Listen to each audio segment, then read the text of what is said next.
Sir insurance one of ही मिलेगी ना, तो वो जब मिलेगी तो इनकम में शामिल हो जाएंगे ऐसे जैसे वो कभी चीज़ हुआ ही नहीं। वो इनकम फ्रॉम बिजनेस कैट में ऐसे टैक्स होगी जैसे कभी चीज़ हुआ ही नहीं था।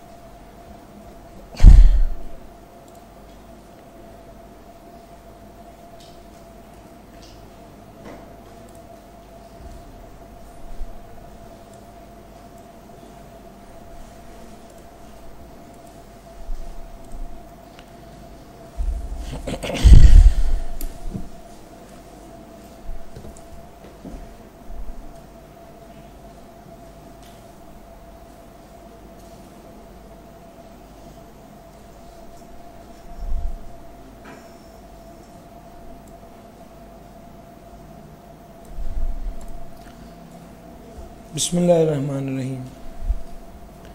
डे 1 सेशन 2 और इसमें हमने चैप्टर 5 सैलरी की बात करनी। अच्छा, ओवर द पीरियड हमने देखा है कि सैलरी किसी और चैप्टर से ज़्यादा इम्पोर्टेंट हुआ है और होता जा रहा है। एक टाइम होता था जब एक अटेम्प्ट में सैलरी का न्यूमेरिकल आता था, दूसरी अटेम्प्ट में सैलरी का न्यूमेरिकल नहीं आता था, लेकिन अब तो सैलरी का न्यूमेरिकल आना ही होता है। सो सैलरी किसी भी चैप्टर से ज़्यादा इम्पोर्टेंट होगी। जब सैलरी का लफ्ज़ बोलते हैं तो जहन में फौरी तौर पे आ रहा होता है कि सर 3 बातें जहन में आती हैं, एम्प्लॉई, एम्प्लॉयर, एम्प्लॉयमेंट। यानी सैलरी से मुराद तो नौकरी है ना। एम्प्लॉयर एम्प्लॉई को एम्प्लॉयमेंट के एवज, एम्प्लॉयर एम्प्लॉई को एम्प्लॉयमेंट के एवज जो पैसे देता है वो सैलरी कहलाता है। अच्छा, क्या हम इसको वो 90% वाला अप्लाई कर सकते हैं? इसकी स्क्रीन 90% पर आ जाए।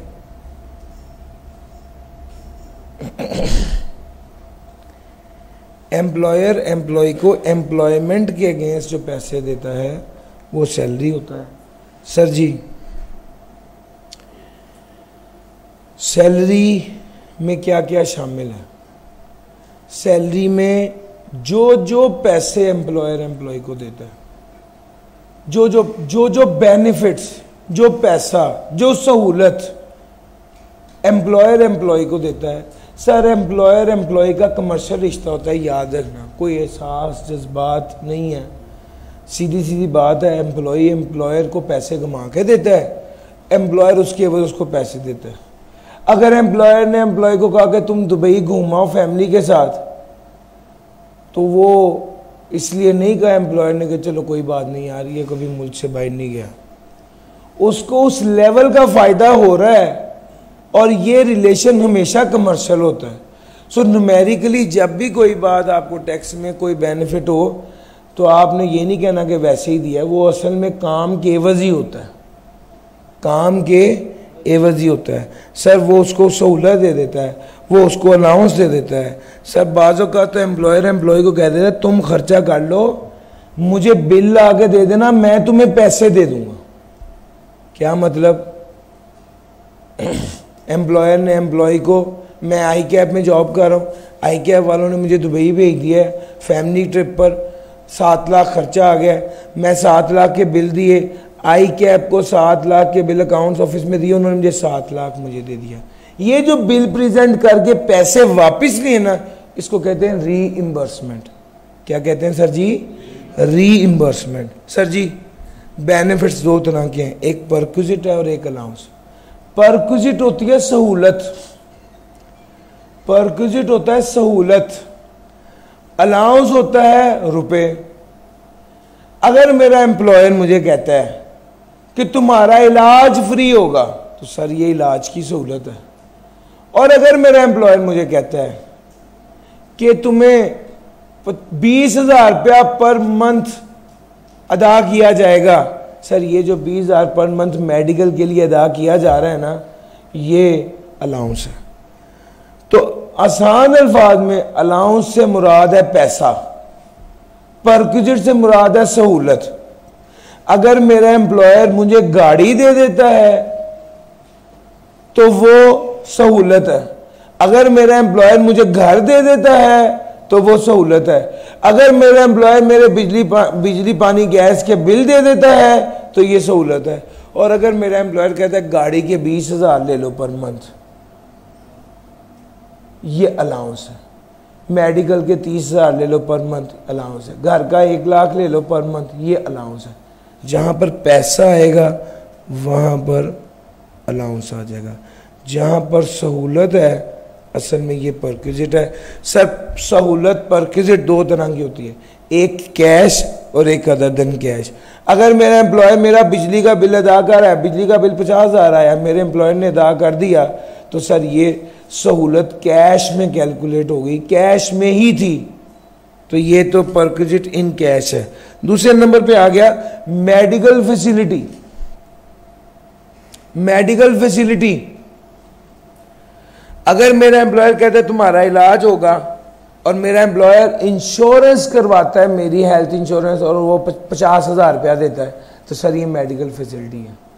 और ये मेडिकल फैसिलिटी जो है पैसों की सूरत में पता चल रही है कि इतने पैसे हैं, तो ये परक्विजिट तो है लेकिन ये कैश की फॉर्म में है। लेकिन अगर मेरा एम्प्लॉयर मुझे गाड़ी दे दे, पक्की पक्की नहीं, नौकरी करने के लिए, जब तक मैं नौकरी करता रहूँगा गाड़ी मेरे पास रहेगी, उस गाड़ी की बात करूँ, उसे कन्वींस कहते हैं। अगर मेरा एम्प्लॉयर मुझे अकोमोडेशन रिहाइश दे दे, पक्का पक्का नहीं, जब तक नौकरी कर रहा हूँ तब तक, तो सर ये सहूलतें हैं जो वो मुझे दे रहा है। अब रिहाइश का क्या बेनिफिट मुझे मिला, गाड़ी जो उसने मुझे दी कितना बेनिफिट मुझे दिया, सर इसको इसकी वैल्यूएशन के मेथड्स हैं टैक्स में, उसको इंशाल्लाह देखेंगे। हाँ, सारी बातों का एक निचोड़, एम्प्लॉयर ने एम्प्लॉई को जो भी फायदा दिया है, चाहे सहूलत की फॉर्म में हो चाहे पैसों की फॉर्म में हो, देखना यह है काम करने के लिए दिया है या काम करने के एवज दिया है। अगर काम करने के लिए दिया है तो वो इनकम में शामिल नहीं होगा, अगर काम करने के एवज दिया है तो वो इनकम में शामिल होगा। सर ये लैपटॉप जो आई कैप वालों ने मुझे दिया इसलिए दिया कि मैं आपको पढ़ा सकूं इस पर, ये काम करने के लिए दिया है, ये इनकम में शामिल नहीं होगा। अगर काम करने के एवज दे, सर जी मेरी बात समझ आ रही है, बस यही टोटल डिस्कशन है। जो काम करने के एवज दे वो इनकम में शामिल होगा और टैक्सेबल होगा under the head salary. Low sir चलूं आगे थोड़ा सा।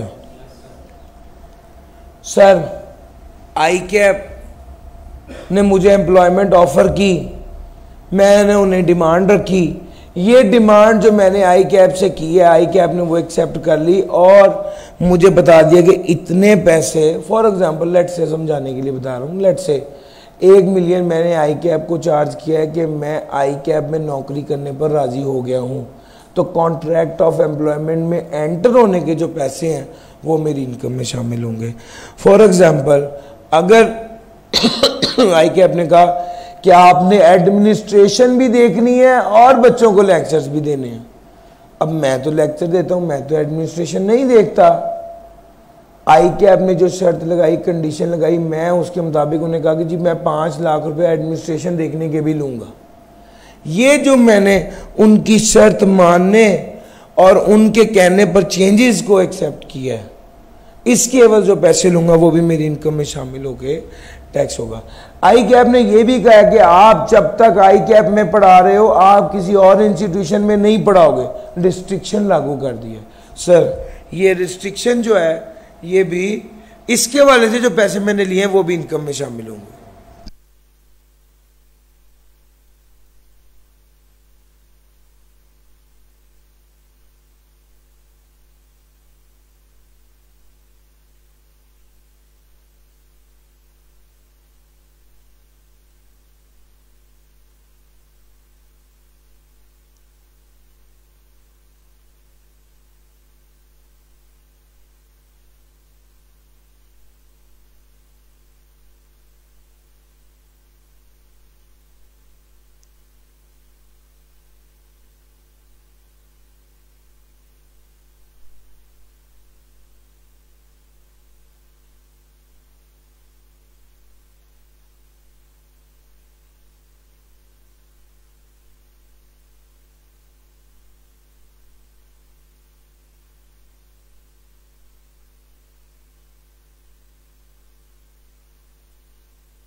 जी भाई,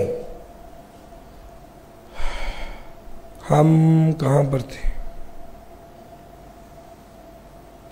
सर? कॉन्ट्रैक्ट में एंटर होने के, कॉन्ट्रैक्ट की चेंजेस को मानने के, कॉन्ट्रैक्ट की रिस्ट्रिक्शन पे रुकने के एवज जो पैसे मैंने लिए हैं वो मेरी इनकम में शामिल होंगे और टैक्सेबल होंगे अंडर द हेड सैलरी। इसके अलावा वो ये कहता है कॉन्ट्रैक्ट की रिस्ट्रिक्शन पर रुकने के और कॉन्ट्रैक्ट को टर्मिनेट करने के। आई कैप ने 5 साल का कॉन्ट्रैक्ट किया था, 6 माह बाद ही आई कैप ने कहा भाई आप तो हमारी डिजायर्ड रिक्वायरमेंट ही नहीं पूरी कर रहे, अब आप जाएं। मैंने कहा भाई अब तो मैं नहीं जाऊंगा, 5 साल का कॉन्ट्रैक्ट किया है, मेरी 5 साल की सैलरी दें तो मैं जाऊंगा। आई कैप ने कहा नहीं, हम आपको 3 मिलियन देते हैं, आप चले जाएं। आई कैप वालों ने मुझे 3 मिलियन पे किया ताकि मुझे टर्मिनेट कर दें। मुझे टर्मिनेशन पर जो पैसे मिले वो भी मेरी इनकम में शामिल होकर टैक्स होंगे। तो भाई नौकरी पर लगा, नौकरी की शर्तें मानी, नौकरी की रिस्ट्रिक्शन पे रुका, नौकरी के कहने पर चेंजेस की, वो सारा मेरी इनकम में शामिल होगा। टर्मिनेशन ऑफ एम्प्लॉयमेंट जो है वो मेरी इनकम में शामिल होगा। Amount receive from provident fund, अगर प्रोविडेंट फंड जो अमाउंट मैं रिसीव कर रहा हूं प्रोविडेंट फंड से, except for a contribution made by the employ in respect of which the employee was not entitled to a deduction। Sir ji ये वाली बात मैं जनरली जब पहली बार पढ़ा रहा होता हूँ बच्चों को तो मैं उसको रेफर कराता हूँ, लेकिन अभी मैं इस वक्त ही बता रहा हूँ। पी फंड जितना भी आपके एम्प्लॉयर आपको दे, आपको इंटरेस्ट उसमें जो मिले वो आपकी इनकम में शामिल होता है, लेकिन जो एम्प्लॉय कॉन्ट्रीब्यूशन होता है ना, वो पी फंड की जो अमाउंट आपको मिलती है उसमें एम्प्लॉय कंट्रीब्यूशन टैक्सेबल नहीं होता। ये बात उसने कही है। सर पेंशन एन्युटी जो मिले इनकम में शामिल होगी, एम्प्लॉयर शेयर्स दे दे इनकम में शामिल होकर टैक्स होगा, और अगर आपका टैक्स एम्प्लॉयर अदा करे तो वो भी आपकी इनकम में शामिल होकर टैक्स होगा। ये वाला सारा एरिया, इसके बाद में अक्सर स्टूडेंट पूछते हैं भाई इस तरह की चीज़ें होती हैं स्कोप, हम एक्सपेक्ट नहीं करते कि आपको पेपर में 10 नंबर का सवाल आ जाएगा कि स्कोप ऑफ सैलरी क्या है, इसको सिर्फ एक अंडरस्टैंडिंग लेनी होती है। सर जी मेरी बात समझ आ रही है? सो ये क्रैमिंग मटेरियल नहीं है। Sir income from salary receipt base पर टैक्स होती है, ये बात आपके साथ मैं अभी कर चुका हूं कि रिसीट बेस क्या है। जब मुझे सैलरी का चेक मिल गया, जब मेरे कहने पर मेरे भाई को सैलरी का चेक आई कैप वालों ने दे दिया, जब मेड अवेलेबल हो गया, सर जी मेरी बात पिक कर रहे हैं, जब मेड अवेलेबल हो गया 1 2 3 ये तीनों बातें, और आई कैप वालों ने 1 लाख रुपए की सैलरी पर 10,000 रुपए टैक्स काट के मुझे 90,000 दिया, तो क्या समझा जाएगा मैंने कितने पैसे वसूल किए? 1 लाख पूरा। यानी जो टैक्स डिडक्ट हुआ है, जो टैक्स जो अमाउंट अप्लाई होती है एट द इंस्ट्रक्शन या अंडर एनी लॉ, वो भी समझा जाता है कि मैंने वसूल किया। लो सर अभी इसके फौरी बात कनेक्ट कर रहा हूं। सैलरी रिसीट बेस पर टैक्स होती है, अगली बात सुनो। अगर एरियर में सैलरी मिलने की वजह से मुझ पर हायर रेट ऑफ टैक्स लागू हो गया है तो सैलरी रिसीट बेस पर टैक्स नहीं होगी, बल्कि एक्रूअल बेस पर टैक्स हो सकती है अगर हम कमिश्नर को दरखास्त दें तो। फिर सुनो, सैलरी पिछले महीनों की सैलरी, पिछले सालों की सैलरी इस साल मिलने की वजह से हायर रेट पर टैक्स लग गया है, तो कमिश्नर को नोटिस दे के मैं ये बात कह सकता हूं कि सैलरी मैं रिसीट बेस पर टैक्स नहीं करवाना चाहता, मैं एक्रूअल बेस पर सैलरी टैक्स कराऊंगा। तो भाई ये दरखास्त मैं कब तक दे सकता हूं? रिटर्न इशू कर, जब मैं रिटर्न फाइल करूंगा तब तक मैं ये वाली दरखास्त दे सकता हूं। सर जी ये 2 बातें गई हैं उसने।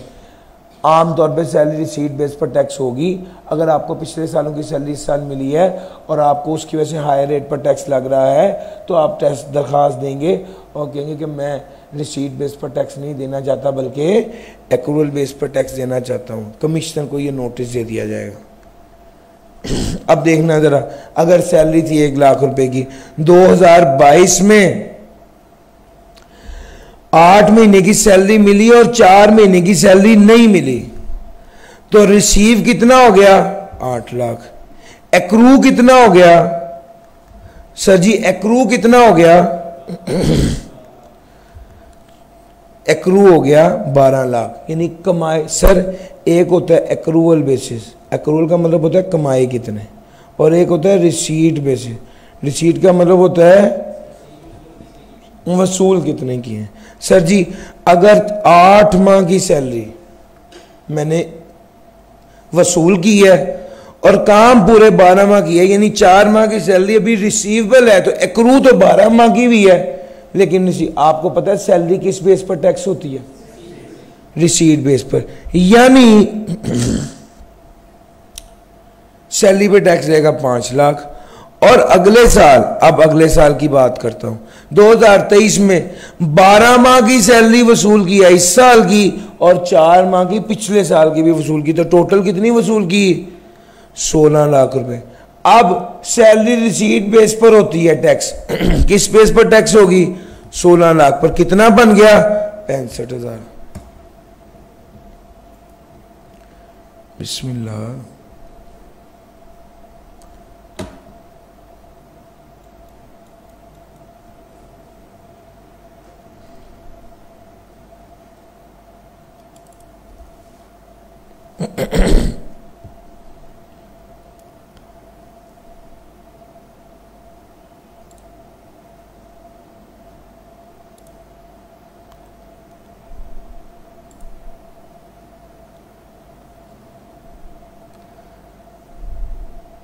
ये तो चैप्टर 4 है भाई।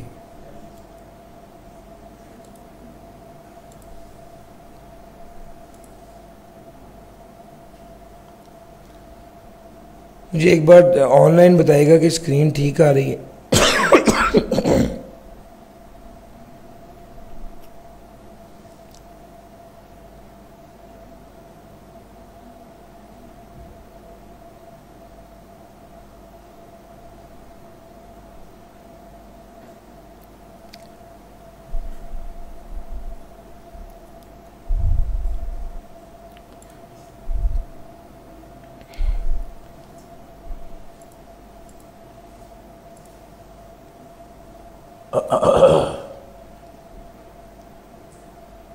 लो सर, मैं अपनी बात को वहीं पे ही ले जाता हूँ। 2022 में 8 माह की सैलरी वसूल की और 4 माह की रिसीवेबल थी। 2023 में 12 माह की, इस साल की भी पूरी वसूल की, पिछले साल वाले 4 महीने भी मिल गए। ये जो पिछले साल के 4 माह की सैलरी है, इसको कहते हैं सैलरी इन एरियर्स। एरियर में सैलरी मिलने की वजह से अगर हायर रेट पे टैक्स लग गया तो फिर मेरे पास ऑप्शन है कि मैं कमिश्नर को कहूंगा कि मैं एक्रूवल बेस पर टैक्स दूंगा। सर एक्रूवल बेस पे टैक्स कितना लग रहा है 2 सालों का? 30,000। और रिसीट बेस पर कितना टैक्स लग रहा है? और भैया गौर कर रहे हो, ये गेम है। एक पास पेपर का सवाल भी आया हुआ है, उसमें भी यही कॉन्सेप्ट है। वो वाला क्वेश्चन नोट कीजिए, वो आपने जरूर करना है, उस टाइप का सवाल भी आ सकता है पेपर में। टैक्स ईयर 2022 और 23 की ये वाली बात मैंने बता दी। सर इनकम फ्रॉम सैलरी के हेड में कोई खर्चा माइनस करने की इजाजत नहीं है। इनकम फ्रॉम सैलरी के हेड में कोई खर्चा माइनस करने की इजाजत नहीं है। अब एक सवाल पैदा होता है, अगर किसी बंदे की सिर्फ सैलरी इनकम है 10 लाख रुपए, क्या वो ज़कात माइनस कर सकता है? अभी तो आपने कहा है सर कोई खर्चा माइनस नहीं करना। अंडर द हेड सैलरी कोई खर्चा नहीं माइनस करना। ज़कात, WWF, WPPF और educational expense under the head salary नहीं आते, ये टोटल इनकम में से डिडक्टेबल अलाउंस होते हैं। सर जी मेरी बात पे कर रहे हैं, अंडर द हेड सैलरी कोई अमाउंट माइनस में नहीं आ सकती। सर टर्मिनेशन ऑफ एम्प्लॉयमेंट की अगर मैं बात करूं, टर्मिनेशन ऑफ एम्प्लॉयमेंट, अगर एम्प्लॉयमेंट टर्मिनेट हो जाए तो क्या होगा?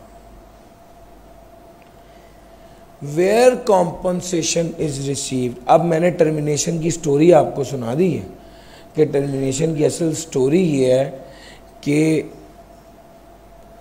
आपकी सर्विसेज टर्मिनेट कर दी गई हैं, ख़त्म कर दी गई हैं और आपको पैसे दे दिए गए हैं।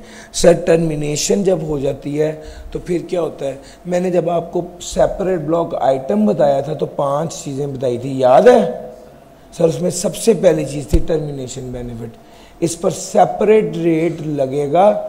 अब देखना, वो कहता है अगर किसी बंदे को टर्मिनेशन बेनिफिट मिला तो उसके पास ऑप्शन है।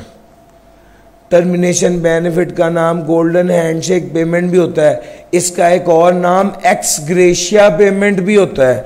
सर जी एक्स ग्रेशिया पेमेंट, वो आपको एक्स ग्रेशिया पेमेंट कह दे और आपको पता ही ना हो क्या है, GRATI है। एक्स ग्रेशिया पेमेंट भी होता है, गोल्डन हैंडशेक भी होता है। सर जी इस केस में आपके पास ऑप्शन होती है, आप चाहें तो इस बेनिफिट को, पूरे को नहीं, सिर्फ इस लेट से 5 लाख रुपए आपको टर्मिनेशन बेनिफिट मिला। आपकी सैलरी इनकम थी 16 लाख, आपके पास ऑप्शन है आप इस बेनिफिट को NTR के तौर पे ट्रीट करें। अगर आप NTR के तौर पे ट्रीट करेंगे, इस 16 लाख में 5 लाख ऐड कर देंगे, ये आ जाएगा 21 लाख, इसको इस पे टैक्स लगा देंगे। आप इसी बेनिफिट को सेपरेट ब्लॉक आइटम के तौर पे भी ट्रीट कर सकते हैं। जब आप किसी चीज को सेपरेट ब्लॉक आइटम पे ट्रीट करते हैं, वो टोटल इनकम में तो शामिल होती है लेकिन टैक्सेबल इनकम में शामिल नहीं होती। उस केस में इस 16 लाख पे टैक्स लगेगा स्लैब से देख के, और इस 5 लाख पे अलहदा टैक्स लगेगा। सेपरेट ब्लॉक आइटम का मतलब ही होता है सेपरेट टैक्स लग सकता है। कितना? उसने कहा पिछले 3 साल की average tax liability of last 3 years divided by taxable income of last 3 years. तो भाई इस 5 लाख पे tax liability of last 3 years और टैक्सेबल इनकम ऑफ 3 इयर्स, ये अमाउंट बनेगी। इसको लेकर के आप वैल्यू कैलकुलेट कर सकते हैं, रेट कैलकुलेट करेंगे। रेट, वो जो रेट निकलेगा उसको 5 लाख से मल्टीप्लाई करेंगे। तो ऑप्शन नंबर 1 आप उसको NTR के तौर पे ट्रीट कर दें, यानी जो सैलरी के एंड में आ रहा है उसमें ये 5 लाख भी ऐड कर दें जो टर्मिनेशन बेनिफिट है। जो इनकम आएगी टोटल इनकम टैक्स इनकम उस पर रेट अप्लाई कर लें। ऑप्शन नंबर 2 आप इसको NTR के तौर पे ट्रीट ना करें बल्कि सेपरेट ब्लॉक आइटम के तौर पे ट्रीट करें। उस केस में जो आपकी सैलरी इनकम है उस पर अलहदा टेबल से देख के टैक्स लगेगा, और जो उसके अलावा वाली इनकम है, जो ये जो 5 लाख टर्मिनेशन बेनिफिट है, इस पर अलहदा रेट लगेगा। कितना? एवरेज ऑफ लास्ट 3 इयर्स, पिछले 3 साल की टैक्स लायबिलिटी डिवाइड बाय पिछले 3 साल की टैक्सेबल इनकम, ये रेट लगेगा। सर ये ऑप्शन आपके पास है, लेकिन आपने कब तक एक्सरसाइज करनी है? रिटर्न फर्निश करनी।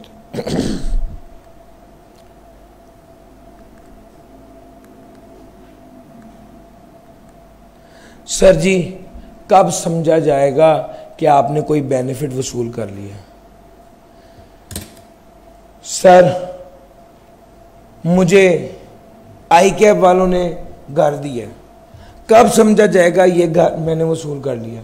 जब मैंने खुद इसकी चाबी वसूल की है, जब मेरे भाई ने इसकी चाबी वसूल की है, एसोसिएट ने, जब ड्राइवर ने मेरे कहने पर चाबी वसूल कर ली है, जब ड्राइवर ने मेरे भाई के कहने पर चाबी वसूल कर ली है। 4 केसेस। कब? जब मैंने बेनिफिट वसूल किया है, जब एम्प्लॉय कर ले, जब एम्प्लॉय का एसोसिएट कर ले, जब 3rd पर्सन एम्प्लॉय के कहने पर कर ले, जब 3rd पर्सन एम्प्लॉय के एसोसिएट के कहने पर कर ले। कब समझा जाएगा कि ICAP ने मुझे घर दे दिया है? जब ICAP का प्रेसिडेंट मुझे घर की चाबी दे दे, जब ICAP का डायरेक्टर साहब मुझे घर की चाबी दे दें, जब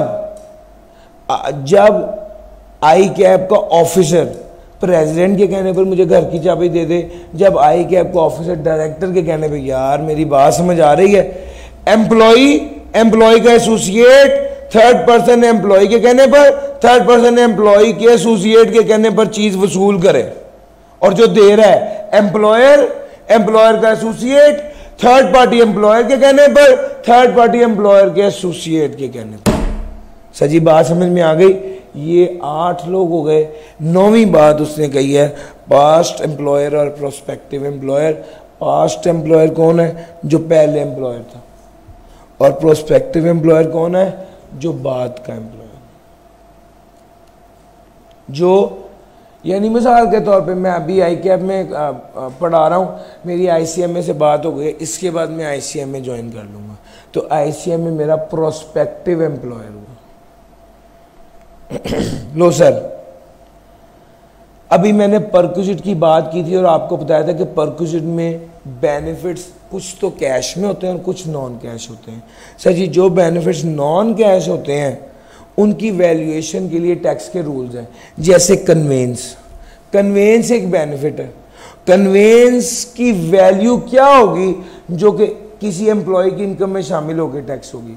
ICAP वालों ने मुझे गाड़ी दी है, अब ये बेनिफिट है जो मेरे एम्प्लॉयर ने मुझे दी है, मेरी इनकम में शामिल होकर टैक्स होना है। अब सवाल ये कि कितना बेनिफिट है जो इनकम में शामिल होकर टैक्स होना है? तो इसका जवाब है, देखा जाएगा किस मकसद के लिए गाड़ी दी है। 3 मकसद हो सकते हैं, ऑफिशियल, ऑफिशियल पर्सनल और पर्सनल। अगर तो ICAP ने सिर्फ ऑफिशियल पर्पस के लिए गाड़ी दी है तो फिर कुछ भी मेरी इनकम में शामिल होकर टैक्स नहीं होगा, क्योंकि सारे का सारा फायदा काम करने के लिए है। सजी मेरी बात समझ आ रही है? ICAP लाहौर से ICAP इस्लामाबाद जाना था, यहाँ से ICAP लाहौर गए, ICAP इस्लामाबाद से वापस ICAP लाहौर आए, यहाँ से फॉर एग्जांपल मैंने रिक्शा करके घर गया हूँ, ICAP वालों ने अपनी गाड़ी वापस ले ली है। इसका मतलब है वो सिर्फ मुझे ऑफिशियल पर्पज़ के लिए गाड़ी दी है। अगर ऑफिशियल पर्पज़ के लिए गाड़ी दी है तो वो मेरी इनकम में शामिल नहीं। दूसरे नंबर पे आ गया both official and personal. Both official and personal.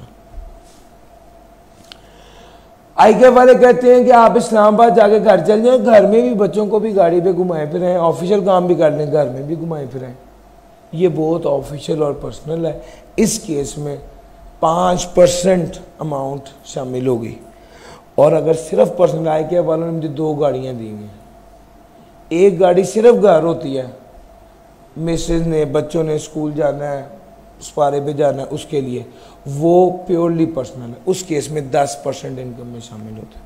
Sir ji, step number 2, ये 5% और 10% किस चीज़ का? सर जी, सवाल यह है कि गाड़ी ICAP की अपनी है या ICAP ने भी किस्तों पे ली हुई है? अगर गाड़ी ICAP की अपनी ओन्ड है तो कॉस्ट का 5% या कॉस्ट का 10%। और अगर गाड़ी ICAP की नहीं है बल्कि ICAP ने भी किस्तों पर ली हुई है तो fair market value at the start of lease का 5% या 10%। अब यहां पर एक बात समझने की है। अब वो यहां पर लास्ट टाइम जो सवाल आया उसने टेस्ट पता क्या किया? उसने कहा गाड़ी दी है, एम्प्लॉयर ने दी है, गाड़ी उस दिन जिस दिन लीज गिराई थी उस दिन वैल्यू 6 मिलियन थी, आज वैल्यू 4 मिलियन है। आप ये बताइए कि 6 मिलियन का 5% लेंगे या 4 मिलियन का 5%? At the time of Inception of, जब लीज गिराई थी उस वक्त क्या फेयर मार्केट वैल्यू थी वो लेंगे। यार मेरी बात समझ आ रही है? लो सर जी आगे चलते हैं। स्टेप नंबर 3 है ड्यूरेशन। सर जी कितने अरसे के लिए गाड़ी, साल पूरा आपके पास रही है या 6 माह रही है या 3 माह रही है? जितना अरसा गाड़ी आपके पास रही है उतने अरसे की फ्रैक्शन ले लेंगे, टाइम फैक्टर, और उससे बेनिफिट निकलेगा। ICAP ने मुझे 4 मिलियन वाली गाड़ी 1 जनवरी को दी है फॉर पर्सनल यूज। तो इसकी वैल्यू कैसे निकालेंगे? स्टेप नंबर 1, पर्पस क्या है? पर्सनल 10%। स्टेप नंबर 2 क्या है? ओन्ड है या लीज्ड है? कुछ नहीं बताया तो ओन्ड है। स्टेप नंबर 3, कितना अरसा मेरे पास रही? जनवरी है ना, 30 जून को ईयर एंड होता है ना, 6/12। जी भाई, 2 मिलियन के 10% 2 लाख। यार मुश्किल तो नहीं लग रहा? लो सर आगे चलते हैं। एकोमोडेशन, कन्वेंस की बात खत्म हो गई, उसमें मैक्सिमम बातें यही थी। अच्छा एक बात और मेरे जहन में आई है, कन्वेंस, ये जब आपको ना बाज़ औक़ात वो कन्वेंस की बात भी करता है और बाज़ औक़ात वो कहता है रिपेयर एंड मेंटेनेंस भी कराइए। सर जी ये जो कन्वेंस का बेनिफिट आपके एम्प्लॉयर ने आपको दिया ना, इसके अंदर मेंटेनेंस शामिल होती है। अगर आपने ऑयल चेंज करवाया है, आपके एम्प्लॉयर ने उसका ऑयल चेंज करवाया, तो क्या वो बेनिफिट आपकी इनकम में शामिल होकर टैक्स होगा? The answer is no. क्यों? सर ये जो कन्वेंस है इसका मतलब है कि कंपनी मेंटेन्ड कार है, तो वो जो ऑयल चेंज करवाया है या उसकी रिपेयर मेंटेनेंस पे कोई खर्चा है वो आपकी इनकम में शामिल नहीं होगी, चूंकि आपका कन्वेंस का बेनिफिट ऑलरेडी आपकी इनकम में शामिल। या मैं बात पिक कर गए हो? लो सर आगे चलते हैं। एकोमोडेशन, एकोमोडेशन कहते हैं रिहाइश को। अगर मेरा एम्प्लॉयर मुझे रिहाइश देता है तो देखा जाएगा कि वो रिहाइश जो उसने मुझे दी है उस जगह की फेयर मार्केट वैल्यू क्या है, और दूसरे नंबर पे ये देखा जाएगा कि फेयर मार्केट वैल्यू उस जगह की क्या है, और दूसरे नंबर पे देखा जाएगा 45% ऑफ मिनिमम टाइम स्केल। इन दोनों में से जो हायर हो, जो मेरे एम्प्लॉयर ने मुझे रिहाइश के लिए जगह दी है उसका अगर मुझे ना देता तो उसका कितना किराया मिल जाना था, और दूसरे नंबर पे 45% ऑफ मिनिमम टाइम स्केल। अभी अगला सवाल पैदा हुआ, what is minimum time scale? तो भाई मिनिमम टाइम स्केल के बारे में वो कहता है द मिनिमम टाइम स्केल से मुराद है ये सर जो जहाँ पर सरकारी इदारे होते हैं या जो इंस्टीट्यूशंस ऐसे होते हैं जहाँ पर स्केल्स होते हैं, तो हर स्केल की मिनिमम और मैक्सिमम सैलरी होती है। सर जी एक स्केल है, लेट्स से 17 स्केल, इसकी मिनिमम सैलरी है 150, इंक्रीमेंट लगता है 15,000 रुपये का, मैक्सिमम सैलरी है 2.5 लाख। ऐन मुमकिन है कि इस बंदे की मिस्टर ए जो 17 स्केल का ऑफिसर है इसकी बेसिक सैलरी 180,000 हो, लेकिन जब हम एकोमोडेशन का बेनिफिट लेंगे तो मिनिमम टाइम स्केल का 45% लेंगे। Sir ji minimum time, sir minimum time scale समझ आया? किसी स्केल की minimum salary minimum time scale है। अगर मिस्टर ए को एक ऑफिस दिया गया है, अब मिस्टर ए को रिहाइश दी गई है, तो कितने का बेनिफिट मिस्टर ए को मिल रहा है? तो देखा जाएगा जो रिहाइश इसको दी गई है उसकी फेयर मार्केट वैल्यू क्या है। लेट से उसकी फेयर मार्केट वैल्यू है 1 lakh per month, multiply by 12 करेंगे तो बनेगा 12 लाख पर मंथ। ये आ गया फेयर मार्केट रेंट। दूसरे नंबर पे देखा जाएगा 45% ऑफ मिनिमम टाइम स्केल। अब मिनिमम टाइम स्केल कितना है? बेसिक सैलरी 180 है, वो नहीं लेनी, मिनिमम टाइम स्केल लेंगे। उस जिस स्केल का ही अफसर है उसमें उसका मिनिमम कितना था? Sir 1.5 lakh, multiply by 12। जी बताइएगा 18 लाख का 45% कितना मिला? सर जी मल्टीप्लाई बाय 12 भी कर दीजिए।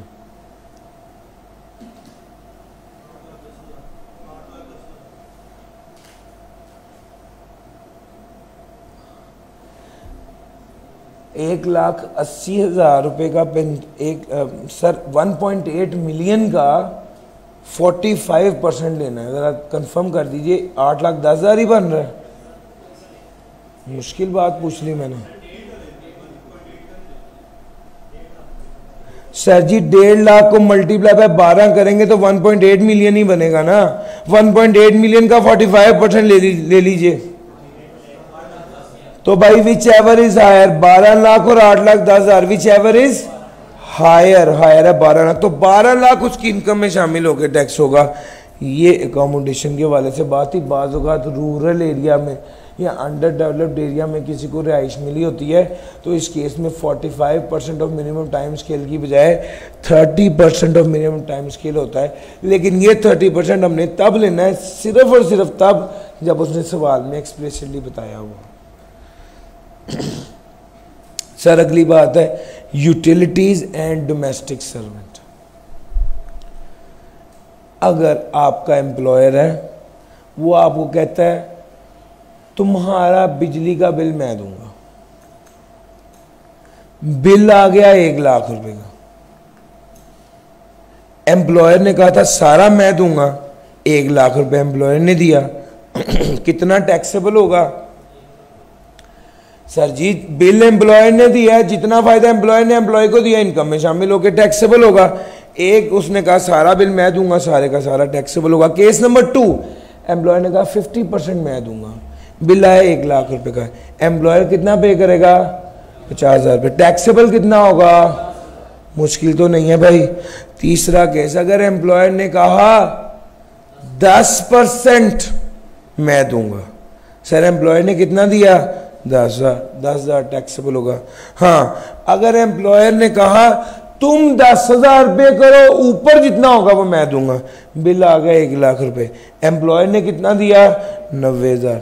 कितने का फायदा हो गया जो टैक्सेबल होगा? 90,000 का। आसान अल्फाज में जितने का फायदा भी एम्प्लॉयर ने दिया ना एम्प्लॉय को, वो एम्प्लॉय की इनकम में शामिल होकर टैक्स होगा। सर ये दफ्तर के बिल की बात कर रहे हैं, घर के बिल की बात कर रहे हैं? घर के बिल की बात कर रहा है, दफ्तर के बिल की बात नहीं कर। सर आगे आ जाइए, हम बात करते हैं डोमेस्टिक सर्वेंट की। अगर एम्प्लॉयर एम्प्लॉय को कहता है मैं तुम्हारे घर बावर्ची की तनख्वाह मैं दूंगा, तुम्हारे घर के सिक्योरिटी गार्ड की तनख्वाह मैं दूंगा, तुम्हारे घर के खानसामा की तनख्वाह, तुम्हारे घर के गार्डनर की तनख्वाह मैं दूंगा। डोमेस्टिक सर्वेंट घर के मुलाजिम की तनख्वाह अगर आपका एम्प्लॉयर दे रहा है तो वो भी बेनिफिट है जो आपकी इनकम में शामिल होकर टैक्स होगा। फिर कह रहा हूँ, अगर मैं आई कैप में पढ़ाता हूँ, आई कैप मुझे एक टीए अलॉट करते हैं, तो ये टीए कोई डोमेस्टिक काम कर रहा है या ऑफिशियल काम कर रहा है? इसकी तनख्वाह मेरी इनकम में शामिल होकर टैक्स नहीं होगी। सर जी मेरी बात समझ आ रही है? ऑफिसर ऑफिशियल असिस्टेंट जो होता है उसकी सैलरी मेरी इनकम में शामिल होकर टैक्स नहीं होगी। सर जी मेरी बात समझ रहे हैं? This is utility and domestic servant. 2-3 छोटी छोटी बातें हैं, जरा वो बता दूं फिर बताता हूं। सर जी अगर एम्प्लॉयर कहता है तुम्हारा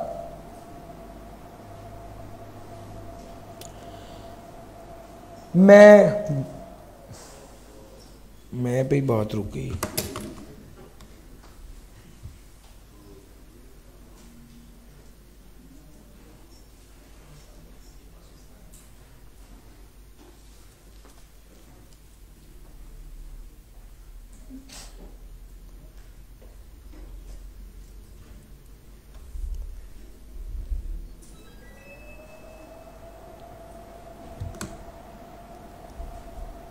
सब कुछ सेट हो गया, चलें सर जी।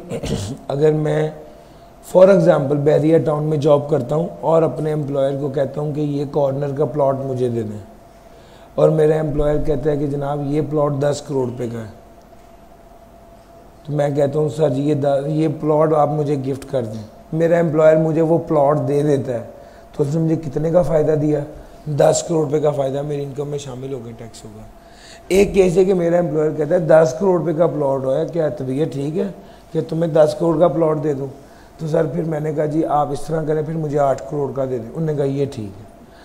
8-10 करोड़ वाला प्लॉट मुझे उसने कितने का दे दिया? कितने का फ़ायदा दिया? ये जो 2 करोड़ का फ़ायदा उसने मुझे दिया है वो मेरी इनकम में शामिल होकर टैक्स होगा। इसी तरह ही सर्विसेज का भी होता है। अगर मैं होंडा में जॉब करता हूँ लेट से, और होंडा को कहता हूँ कि मेरी गाड़ी को रिपेयर एंड मेंटेनेंस करे, सर जी होंडा वाले फ्री में कर देते हैं, तो जितनी रिपेयर उन्होंने की वो इनकम में शामिल होकर वो टैक्सेबल होगी अंडर दैट सैलरी। हाँ ऐसा भी हो सकता है कि रिपेयर 3 लाख की थी, उन्होंने मुझे कहा जी तुम 1 लाख दे दो, 2 लाख तुम्हें माफ़ कर देंगे। मैं होंडा का एम्प्लॉई हूँ और एम्प्लॉयमेंट की वजह से मुझे 2 लाख रुपए की रियायत हुई है। ये जो रियायत, ये जो फ़ायदा, ये जो बेनिफिट मुझे हुआ है मेरी इनकम में शामिल होकर टैक्स होगा। सर जी अगली बात ये है कि कोई भी फ़ायदा जो एम्प्लॉयर ने एम्प्लॉय को दिया, कोई भी फ़ायदा जो एम्प्लॉयर एम्प्लॉय को दे, काम करने के लिए नहीं, काम करने के एवज, वो उसकी इनकम में शामिल होकर टैक्स होगा। बाज़ औक़ात एम्प्लॉयर एम्प्लॉय को डेप्रिशिएबल एसेट्स दे देता है, माइक्रोवेव दे दिया है, नौकरी छोड़ी, कहते हैं माइक्रो वापस करो। एक केस तो यह है कि एम्प्लॉयर ने एम्प्लॉय को पक्का पक्का माइक्रोवेव ओवन दे दिया, ठीक है, पक्का पक्का एसी दे दिया, पक्का पक्का वॉशिंग मशीन दे दी, फिर तो मसला ही नहीं है। बाज़ औक़ात डेप्रिशिएबल एसेट रिटर्नेबल बेसिस पर दी जाती है, दिया है माइक्रोवेव, बाद में कहा है वापस कर दो, तुमने नौकरी छोड़ दी। अब 1 साल में उसको कितना फ़ायदा मिला? अगर तो उसको पक्का पक्का दे दिया था तो माइक्रोवेव की जो भी कीमत थी वो उसकी इनकम में शामिल हो जाएगी, जो कि उसको मिल गया। हाँ, केस नंबर 2 ये है कि उसको पक्का नहीं दिया, बल्कि उसको क्या कहा है, उसको कहा है कि ये रिटर्नेबल बेसिस पर है। रेफ्रिजरेटर दिया है रिटर्नेबल बेसिस पर। अब 1 लाख रुपए का लेट से रेफ्रिजरेटर था और उसकी यूजफुल लाइफ थी 10 साल, तो 10 साल यूजफुल लाइफ थी, तो डेप्रिसिएशन कितनी बनी? 10,000। ये 10,000 रुपए का फायदा एम्प्लॉयर ने एम्प्लॉय को दिया है। अगर कोई एसेट हो और वो रिटर्न बेसिस पर दिया जाए, एसेट हो रिटर्न बेसिस पर दिया जाए, तो जो डेप्रिसिएशन होगी वो असल में वो बेनिफिट होगा जो एम्प्लॉयर ने एम्प्लॉय को दिया है, और वो डेप्रिसिएशन के बराबर ये बेनिफिट एम्प्लॉय की इनकम में शामिल होगा और टैक्सेबल होगा under the head salary. Sir जी,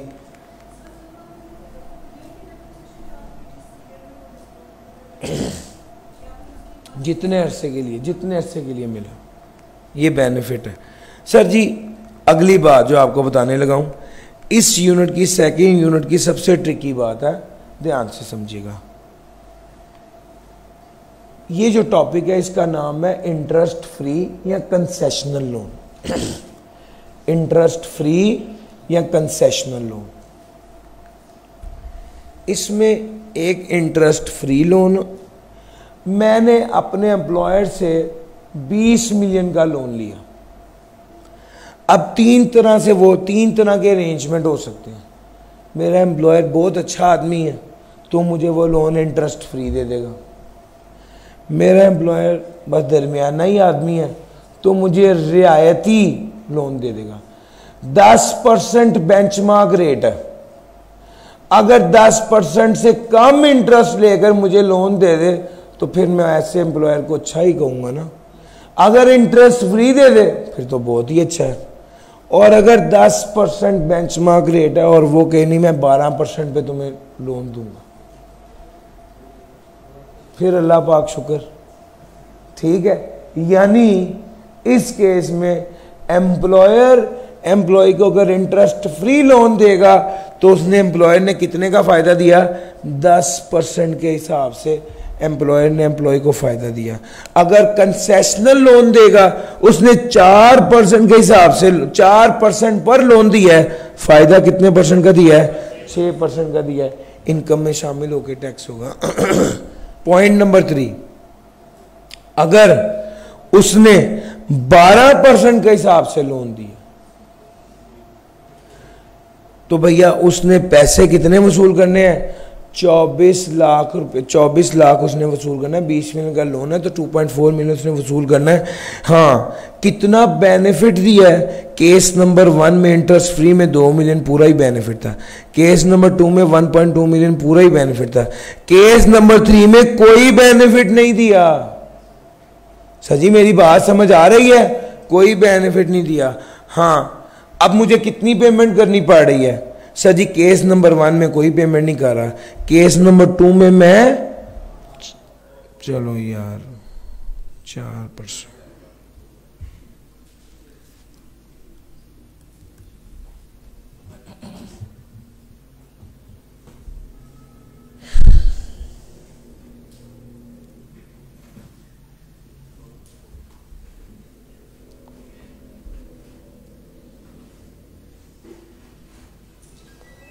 यार एक पानी की बोतल दे दें, अगर अब लाइट जाए तो कम से कम पानी तो पीऊंगा। लो सर।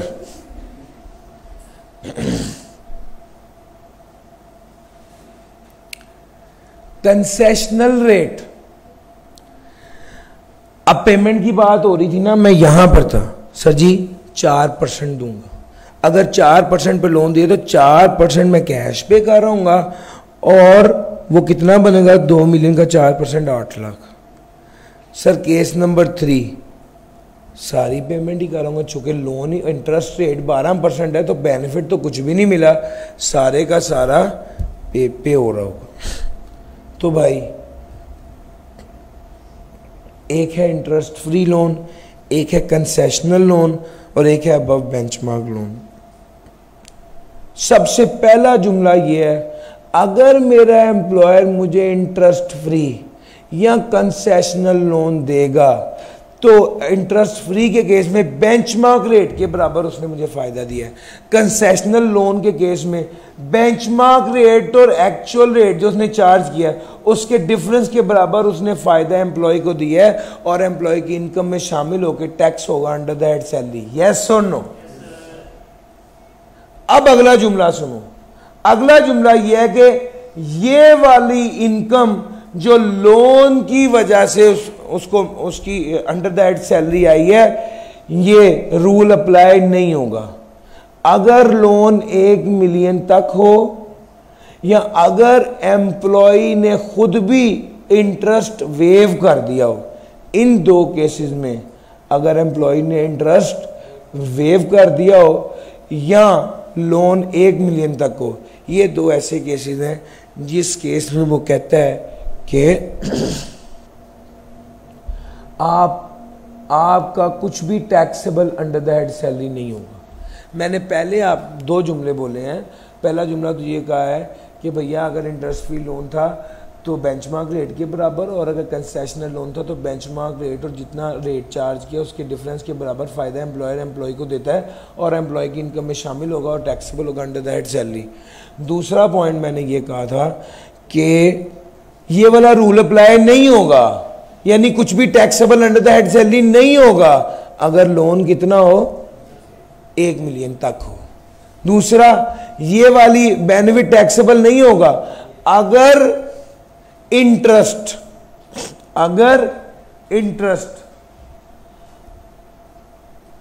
एम्प्लॉय को इंटरेस्ट मिलना था, एम्प्लॉय ने इंटरेस्ट वसूल करना था और उसने माफ कर दिया, उसने कहा मैं सूद नहीं लूंगा। उसके जवाब में एम्प्लॉयर ने उसको इंटरेस्ट फ्री लोन दिया। अब ना एम्प्लॉय ने इंटरेस्ट लिया है ना एम्प्लॉयर ने उसको इंटरेस्ट चार्ज किया, उसने एम्प्लॉयर ने भी उसको इंटरेस्ट फ्री लोन दिया। इस केस में जो बेनिफिट एम्प्लॉय को मिलेगा वो taxable under the head salary नहीं होगा। इसकी एग्जाम्पल ये है, जब हम किसी कंपनी में जॉब करने जाते हैं तो वो हमसे पी फंड फॉर्म में लिखवाते हैं, ये आप इंटरेस्ट लेना पसंद करेंगे? फॉर एग्जाम्पल मैंने कहा मैं इंटरेस्ट नहीं लूंगा, मैंने पी फंड के बैलेंस पे इंटरेस्ट लेने से इनकार कर दिया। अब इसके जवाब में मेरे एम्प्लॉय, अब मैंने इंटरेस्ट नहीं ले रहा, मैंने जब लोन लिया तो मेरे एम्प्लॉयर ने भी मुझसे इंटरेस्ट नहीं लिया और उसने भी इंटरेस्ट फ्री लोन दिया।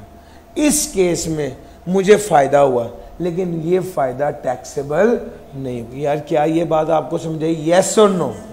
अच्छा, अगर ये दोनों बातें आपको समझ आ गई तो अब अगली बात सुनो। ये बात बड़ी ध्यान से सुनने वाली है। सर मैंने लोन लिया अपने एम्प्लॉयर से, उस लोन से मैंने एसेट खरीदा, उस एसेट से इनकम जनरेट हुई, वो इनकम चार्जेबल टू टैक्स थी। मैंने अपने एम्प्लॉयर से लोन लिया, मैंने आई कैप से 20 लाख का लोन लिया, उस लोन से मैंने गाड़ी खरीदी, गाड़ी खरीदकर मैंने ऊबर पे दे दी, ऊबर से मुझे इनकम जनरेट होने लग गई। सवाल ये है, ये जो इनकम मुझे मिल रही है, इस इनकम में से क्या प्रॉफिट ऑन डेट या इंटरेस्ट ऑन लोन माइनस करने की इजाजत है? तो इसका जवाब है यस। अगर मैंने अपने एम्प्लॉयर से लोन लिया और उस लोन से एसेट खरीदा, उस एसेट से इनकम जनरेट हुई, उस इनकम में से ये वाला इंटरेस्ट ऑन लोन माइनस करने की इजाज़त है, तो इसका जवाब है यस, वो वाला लोन माइनस करने की इजाज़त है। कितना? कहते हैं बेंचमार्क रेट के हिसाब से माइनस करने की इजाज़त है। इंटरेस्ट फ्री या कंसेशनल लोन के केस में, मैं फिर अपना जुमला मैं तीसरी बार बोल रहा हूँ, रिवीजन क्लास है, तीसरी बार बोल रहा हूँ। इंटरेस्ट फ्री या कंसेशनल लोन के केस में मैंने लोन लिया, उससे एसेट खरीदा, एसेट से इनकम जनरेट हुई, इनकम चार्जेबल टू टैक्स थी, उस इनकम में से क्या profit on debt, interest on loan as deduction allow होगा? यस अलाउ होगा। कितना? बेंचमार्क रेट के हिसाब से, बेंचमार्क रेट के हिसाब से अलाउ होगा। अब ये देखो प्रॉफिट ऑन डेट अलाउ होगा कितना? सर पहले इंटरेस्ट फ्री लोन के केस में कितना? बेंचमार्क रेट के हिसाब से। कंसेशनल लोन के केस में कितना? बेंचमार्क रेट के हिसाब से। अबव बेंचमार्क, अगर मैंने लोन अबव बेंचमार्क पर लिया है, यानी कुछ भी taxable under the head salary नहीं है, तो कितना माइनस होगा? एक्चुअल। इन दोनों केसेस में क्या है? बेंचमार्क। आपको एक और टोटका बताऊं सर जी, ये देखो, जितना benefit under the head salary tax हुआ है प्लस जितना पे किया, इन दोनों को जमा करें, ये वाली अमाउंट माइनस करने की इजाजत होगी। केस नंबर 1 में 2 बिलियन बन रहा है, केस नंबर 2 में देखना जितना under the head salary tax हुआ है 12 लाख है, जितना पे किया 8 लाख है, दोनों को जमा करें, ये भी 2 मिलियन बनता है, 20 लाख बनता है, ये माइनस करने की इजाजत होगी। तीसरे केस में देखो, जितना under the head salary tax हुआ और जितना एक्चुअल पे किया माइनस करने की इजाजत। यार मेरी बात समझ आ रही है? कंक्लूजन ये है, जितना under the head salary tax हुआ प्लस जितना एक्चुअल में पे किया, दोनों को जमा करें, ये माइनस करने की इजाजत है। कब? और ये कितना बनेगा? इंटरेस्ट फ्री या कंसेशनल लोन के केस में तो ये बेंचमार्क बनेगा, और अबव बेंचमार्क के केस में एक्चुअल बनेगा। सर जी ये मैंने आपको स्टोरी सुना दी, अगर हायर देन बेंचमार्क है तो एक्चुअल जितना पे कर रहे हो सारा माइनस करने की इजाजत होगी। सर जी मैं अपने एम्प्लॉयर के पास गया और मैंने एम्प्लॉयर को कहा कि मैंने जो आपसे 70 लाख रुपए का लोन लिया हुआ था मुझे माफ़ कर दें। एम्प्लॉयर ने मुझे माफ़ कर दिया। अब इस केस में कितना फ़ायदा मुझे हुआ? जितने का लोन एम्प्लॉयर ने वेव किया है वो सारा मेरी इनकम में शामिल होकर टैक्स होगा under the head salary. Case number 2, मैं अपने एम्प्लॉयर के पास गया और मैंने जाके कहा कि मिस्टर ए मैंने मिस्टर ए का 25 लाख देना है, प्लीज़ आप उसका 25 लाख पे कर दें। एम्प्लॉयर ने 25 लाख पे कर दिया। इस केस में 25 लाख का फ़ायदा मुझे हुआ है, मेरी इनकम में शामिल होगा और टैक्स होगा अंडर दैट सैलरी। सर ये तो सीधी सीधी बातें हैं। आम तौर पे क्या होता है, मैंने अपने एम्प्लॉयर को कहा मुझे 70 लाख माफ़ कर दो, मेरे एम्प्लॉयर ने कहा मैं 20 लाख माफ़ करूँगा, 50 लाख तुम्हें फिर भी अदा करना पड़ेगा। तो मेरा कितना लोन वेव हुआ है? 20 लाख का, वो मेरी इनकम में शामिल होकर टैक्स होगा। मैंने अपने एम्प्लॉयर को कहा कि वो 25 लाख रुपए मैंने मिस्टर ए का देना है, वो आप अदा कर दो। मेरे एम्प्लॉयर ने अदा किया और कहा कि भाई मैं तुम्हारी तनख्वाह से काटूंगा। कितना बेनिफिट मेरे एम्प्लॉयर ने मुझे दिया? कोई बेनिफिट नहीं दिया। सर जी मेरी बात समझ आ रही है? अगर मेरा एम्प्लॉयर अदा करे और मुझे माफ कर दे, मुझसे पैसे वसूल ना करे, फिर मेरी इनकम है। अगर वो अदा करके कहे भी ए खुदार है, सर जी समझ आ रही है? तो असल में कोई बेनिफिट मेरे एम्प्लॉयर ने मुझे नहीं दिया। हाँ अगर मैं लॉन्ग टर्म के लिए लूँगा तो फिर उसको एक लोन तस्वुर किया जाएगा जो एम्प्लॉयर एम्प्लॉय को देता है और वो वाले रूल लगेंगे। सर मैंने आपको यूनिट 2 पढ़ा दिया, अब ज़रा आगे चल लूँ रिटायरमेंट बेनिफिट्स की तरफ। यार 3 ही भाई रिटायरमेंट बेनिफिट हैं सर जी, एक ग्रेचुटी, एक पी फंड और एक पेंशन। ग्रेचुटी, पी फंड और पेंशन। सबसे पहले बात करता हूँ ग्रेचुटी की। सर जी ध्यान से, बस ये आम तौर पे इसका रट्टा नहीं आना, कॉन्सेप्ट आने हैं। मैंने जितनी भी अब तक आपसे सैलरी की बात की सारी कॉन्सेप्चुअल डिस्कशन है, सर जी देखना ग्रेचुटी का भी माइंड मैप देखो। सर जी सबसे पहले स्टेप नंबर 1 गवर्नमेंट ग्रेचुटी है, if yes exempt. Step number 2 government gratuity नहीं है, देखना पड़ेगा अप्रूव्ड है या अप्रूव्ड नहीं। अगर अप्रूव्ड है तो देखना पड़ेगा फंड है या स्कीम है। अगर फंड होगा तो एग्जेम्प्ट, अगर स्कीम होगा तो 3 लाख तक एग्जेम्प्ट, और अगर अप्रूव्ड नहीं है तो 75,000 या 50% of gratuity which ever is low, इस हद तक एग्जेम्प्ट। सर जी 4.5 लाख की ग्रेचुटी मिली है, केस नंबर 1 अगर गवर्नमेंट ग्रेचुटी मिली है तो बोलो तो सही यार। सर जी केस नंबर 2 अगर अप्रूव्ड ग्रेचुटी फंड के तहत मिली है तो एग्जेम्प्ट, और अगर अप्रूव्ड ग्रेचुटी स्कीम के तहत मिली है तो सर जी 4.5 लाख की ग्रेचुटी मिली है, 3 लाख तक एग्जेम्प्ट है, यानी बाकी 1.5 लाख क्या होगा, टैक्सेबल होगा। ठीक हो गई बात। और अगर अनअप्रूव्ड है तो सर जी 450,000, उसने कहा 75,000 या 50% ऑफ ग्रेचुटी कितना बना 225, which ever is low, lower कौन सा है 75,000 तक एग्जेम्प्ट है, टैक्सेबल कितना आ गया 375,000। यार मुश्किल तो नहीं लग रहा। सेपरेट ब्लॉक आइटम में 5 बातें थी। दूसरी बात ये अनअप्रूव्ड ग्रेचुटी है, इसमें आपके पास ऑप्शन है, आप चाहे तो एनटीआर के तौर पे टैक्स कर लें, चाहे तो 3 साल की एवरेज ले लें। जो दोनों सेपरेट ब्लॉक आइटम सैलरी के हेड में फॉल करते हैं उसमें सेपरेट ब्लॉक आइटम या सेपरेट रेट होता है, वो रेट 3 साल की एवरेज है, पिछले 3 साल की टैक्स लायबिलिटी डिवाइड बाय पिछले 3 साल की टैक्सेबल इनकम। और ये वाली ऑप्शन सिर्फ किसके पास है, अनअप्रूव्ड वाले के पास। अनअप्रूव्ड वाले को रियायत मिल रही है, देखिए आपने एग्जेम्प्ट हो जाती है 75,000 या 225,000 वाली बात। सर ये जो आपको रियायत मिल रही है तो इसके वाले से इस रूल की एक्सेप्शन भी है। 4 केसेस में ये वाली रियायत नहीं मिलेगी, 4 केसेस में ये वाली एग्जेम्पशन नहीं मिलेगी। केस नंबर 1 मैंने पहले ये बता दिया, एनटीआर और एवरेज रेट है। केस नंबर 1 अगर पेमेंट पाकिस्तान में वसूल नहीं की गई तो ये वाली एग्जेम्पशन नहीं मिलेगी। जितनी अनअप्रूव्ड ग्रेचुटी की अमाउंट होगी पूरी टैक्सेबल होगी। सर अगर डायरेक्टर को मिला है और वो रेगुलर एम्प्लॉय नहीं है तो फिर उसको भी ये वाली रियायत नहीं मिलेगी।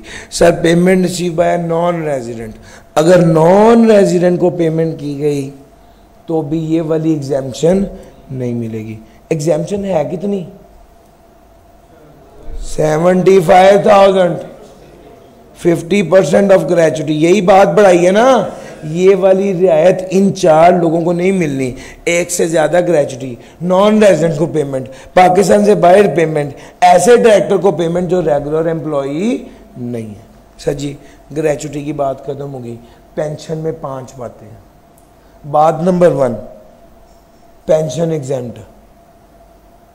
बात नंबर 2 अगर कोई बंदा रिटायर होने के बाद दोबारा अपनी जॉब को कंटिन्यू कर लेता है और उसे सैलरी भी मिल रही होगी और पेंशन भी मिल रही होगी, इस केस में पेंशन एग्जेम्प्ट नहीं होगी, टैक्सेबल होगी।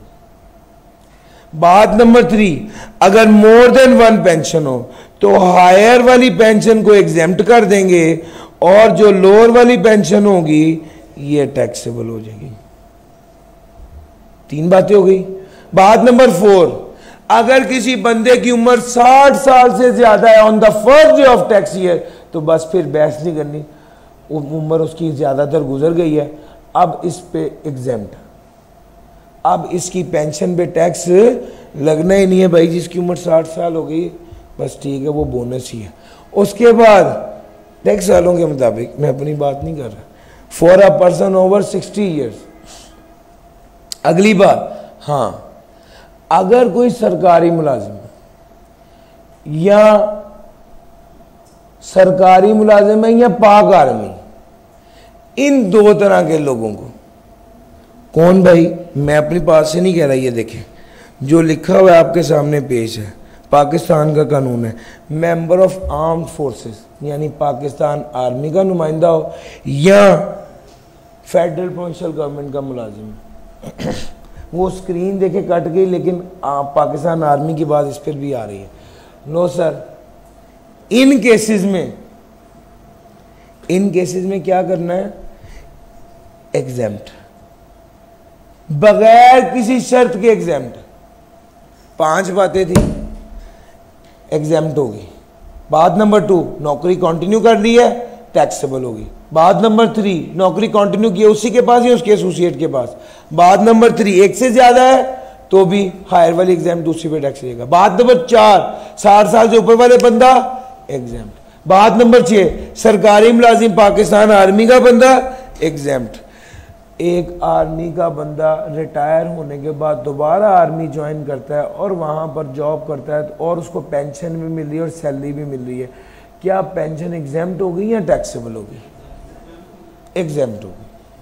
क्योंकि अगर पाकिस्तान आर्मी या फेडरल प्रोविंशियल गवर्नमेंट के मुलाजिम की बात आ गई तो फिर आपने कुछ नहीं सोचना, एग्जाम्प्ट। 60 साल से ऊपर की बात आ गई पेंशन की, आपने कुछ नहीं सोचना, एग्जाम्प्ट। सर जी अगली बात करने लगा हूं, थोड़ा सा स्ट्रक्चर बताना पड़ेगा। प्रोविडेंट फंड क्या है? सर ये जो बातें हमने पढ़ी है ना, ग्रेचुटी, ये एक बार बड़ी रकम मिलती है नंबर ऑफ सर्विसेज की बेस पर, और फिर बात की पेंशन, ये हर महीने एक छोटी अमाउंट मिलती है रेकरिंग बेसिस पर, ये पेंशन कहलाती है। अब बात करें प्रोविडेंट फंड की। प्रोविडेंट फंड एक ऐसा फंड होता है जिसके अंदर एम्प्लॉयर और एम्प्लॉय दोनों कंट्रीब्यूट करते हैं और उसे इन्वेस्ट कर देते हैं। उस इन्वेस्ट करते हैं तो उस पर इंटरेस्ट मिलता है और फिर एक एक्यूमुलेटेड बैलेंस बन जाता है। एक्यूमुलेटेड बैलेंस बन जाता है, ये सर नोट कीजिएगा, एक्यूमुलेटेड बैलेंस बन जाता है। पहला साल, क्यों इस तरह का है? पहला साल हो गया, अगले साल की बात कर रहा हूं। अगर इसने पहले साल ही नौकरी छोड़ दी, इसको 4400 मिलेगा। अगला साल आ गया, फिर इसने 2000 कंट्रीब्यूट किया, फिर एम्प्लॉयर ने भी 2000 कंट्रीब्यूट किया। अब टोटल बैलेंस कितना बन गया है सर? 4400 प्लस 4000, 8400। अब इस पे इंटरेस्ट कितना मिलेगा? पहले साल पे तो 10% के हिसाब से मिल रहा है ना, बैलेंस के हिसाब से। अब एक्यूमुलेटेड बैलेंस 2 साल बाद कितना हो जाएगा? 9240।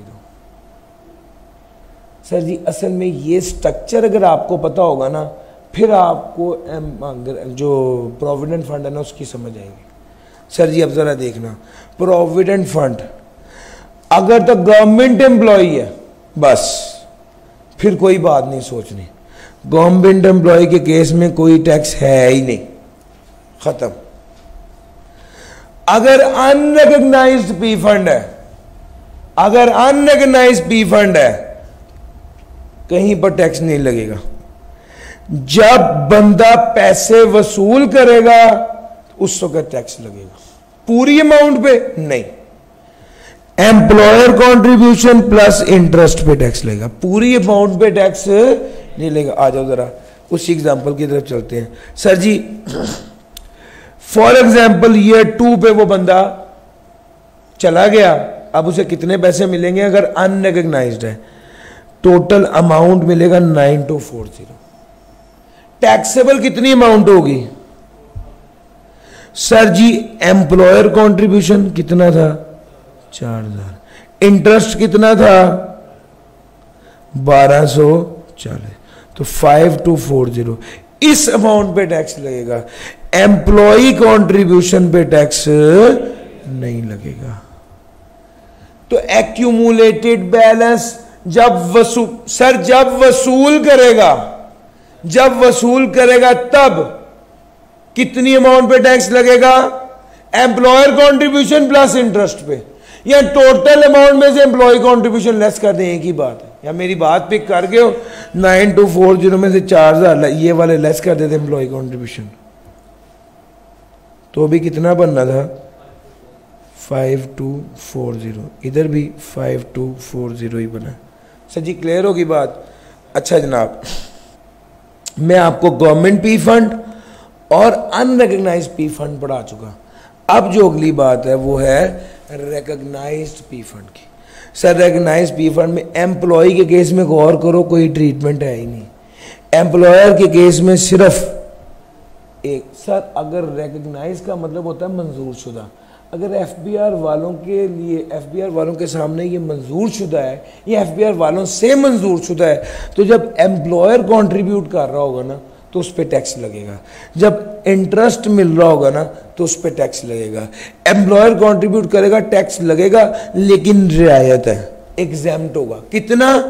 1.5 लाख या 1/10 of basic salary which ever is lower, इस हद तक एग्जाम्प्ट होगा। लेट्स से 10 लाख रुपए सैलरी है, बेसिक सैलरी 10 लाख है, डीएनएस अलाउंस 2 लाख है। एम्प्लॉयर ने कितना कंट्रीब्यूट किया है पी फंड में? लेट्स से उसने कंट्रीब्यूट किया है 1,80,000, तो 1,80,000 एम्प्लॉयर ने कंट्रीब्यूट किया है। अब एम्प्लॉयर की कंट्रीब्यूशन कौन सा फंड है? रिकग्नाइज्ड पी फंड है। एम्प्लॉयर की कंट्रीब्यूशन पे टैक्स लगेगा? हाँ जी लगेगा। कितना? 1,80,000 रुपये उसने कंट्रीब्यूट किया है, इसको एग्जाम्प्ट होगा। कितना सर? 1.5 लाख या 1/10 of basic salary. Sir basic salary कितनी थी? 10 लाख। डीएनएस अलाउंस कितना था? 2 लाख। टोटल कितना हो गया? 12 लाख डिवाइड बाय 10 करूं तो कितना आएगा? 1,20,000। इसमें से लोअर कौन सा है? 1,20,000 तक एग्जेम्प्ट होगा, तो टैक्सेबल कितना हो गया? और यार मुश्किल तो नहीं लग रहा? ये वो बात कह रहा है, ये कह रहा है भाई exempt up to lower of 1.5 lakh या 1/10 तो बेसिक सैलरी डीएनएस अलाउंस। और अगर इंटरेस्ट क्रेडिट की, इंटरेस्ट जो क्रेडिट हुआ है उसके वजह से वो कहता है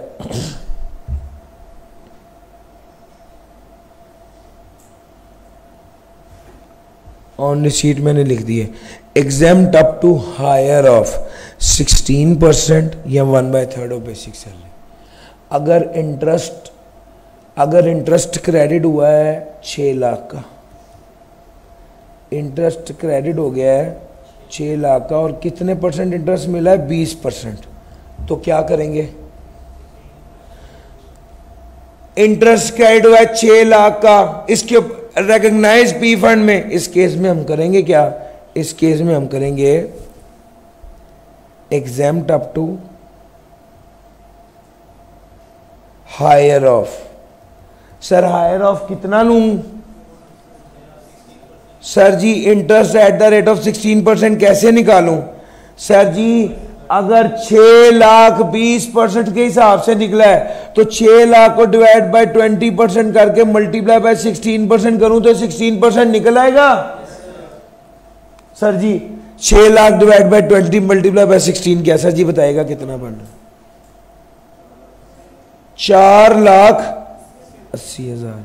दूसरे नंबर पे वो कहता है 6 लाख डिवाइड बाय 20। दूसरे नंबर पे कहता है 1/3 ऑफ बेसिक सैलरी और डीएनएस अलाउंस कितना है? सर 12 लाख ही है ना, सवाल में ऊपर दिया हुआ है। अब 1/3 ऑफ ये करेंगे 12 लाख, कितना बना? इन दोनों में से कौन सा लेना है? हायर। इन दोनों में से कौन सा लेना है? हायर। तो भाई 4,80,000 तक एग्जेम्प्ट होगा और 1,20,000 टैक्स। यार मेरी बात समझ आ गई है सर जी? ये गेम है, मैंने आपको पी फंड बड़ी डिटेल में बता दिया। Benevolent fund exempt.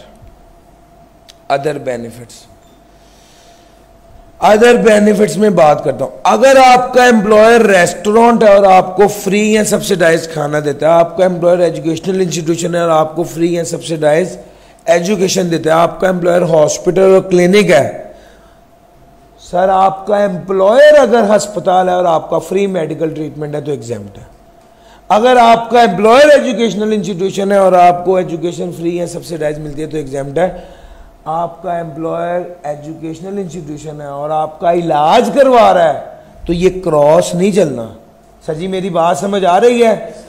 आपका एम्प्लॉयर रेस्टोरेंट है और आपको फ्री है सब्सिडाइज फूड दे रहा है, इस केस में ये चीजें एग्जाम्प्ट होंगी।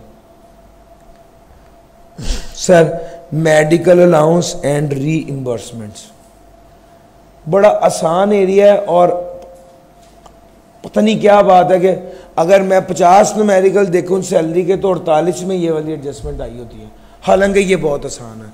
सबसे पहली बात, मेडिकल अलाउंस अगर अकेला हो तो 10% ऑफ बेसिक सैलरी तक एग्जाम्प्ट होता है, exempt up to 10%। Basic salary एक बंदे की 4.5 लाख, सॉरी मेडिकल अलाउंस मिला है 4.5 लाख, बेसिक सैलरी है 30 लाख, तो बेसिक सैलरी का 10% लिया, बन गया 3 लाख। 3 लाख तक एग्जाम्प्ट होगा, बाकी 1.5 लाख क्या होगा? टैक्स। दूसरे नंबर पे आ जाए मेडिकल फैसिलिटी। मेडिकल फैसिलिटी के बारे में फौरन देखेंगे कि as per the terms of employment है या as per the terms of employment नहीं है। अगर as per the terms of employment है, एंटीएन ऑफ द प्रैक्टिशनर या हॉस्पिटल है, attested invoices are attested by the employer है, एंटीएन ऑफ द प्रैक्टिशनर और अटेस्टेड, क्या चीज अटेस्ट हो रही है? Invoices are attested by employer, तो ये बिल्कुल एग्जाम्प्ट होगा। हाँ अलबत्ता as per the terms of employment नहीं है तो टैक्सेबल होगा। सर मेडिकल अलाउंस और मेडिकल फैसिलिटी अगर दोनों हैं तो मेडिकल अलाउंस एग्जाम्प्ट होगा और मेडिकल फैसिलिटी टैक्सेबल होगी। अगर मेडिकल अलाउंस और मेडिकल फैसिलिटी दोनों हैं तो पहले मेडिकल फैसिलिटी को देखेंगे, मेडिकल फैसिलिटी एग्जाम्प्ट होगी और मेडिकल अलाउंस टैक्सेबल होगा। अगर मेडिकल फैसिलिटी एग्जाम्प्ट होगी तो मेडिकल अलाउंस टैक्सेबल होगा। मेडिकल अलाउंस और मेडिकल फैसिलिटी दोनों मिल रही हैं, मेडिकल फैसिलिटी अगर टैक्सेबल होगी तो फिर मेडिकल अलाउंस एग्जाम्प्ट होगा, कितना? Up to 10%। और सर जी समझ आ गई है? लो सर, लीव इनकैशमेंट, सरकारी मुलाजिम preparatory to retirement, leave encashment exempt है वरना टैक्सेबल होगी।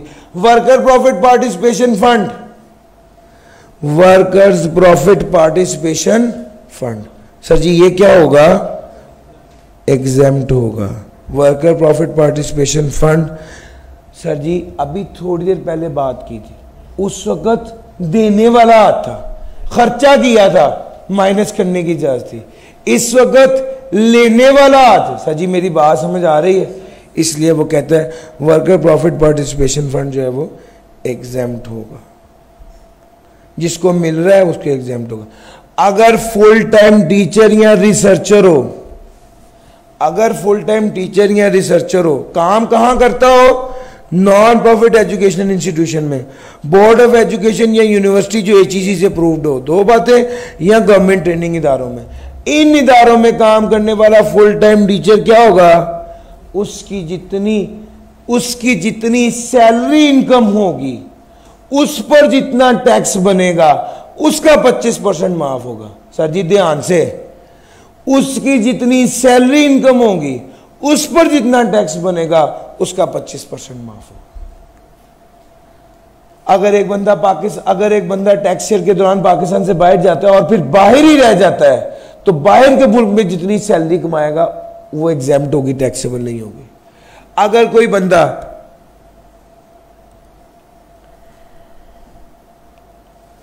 सॉरी जी यार ये क्या,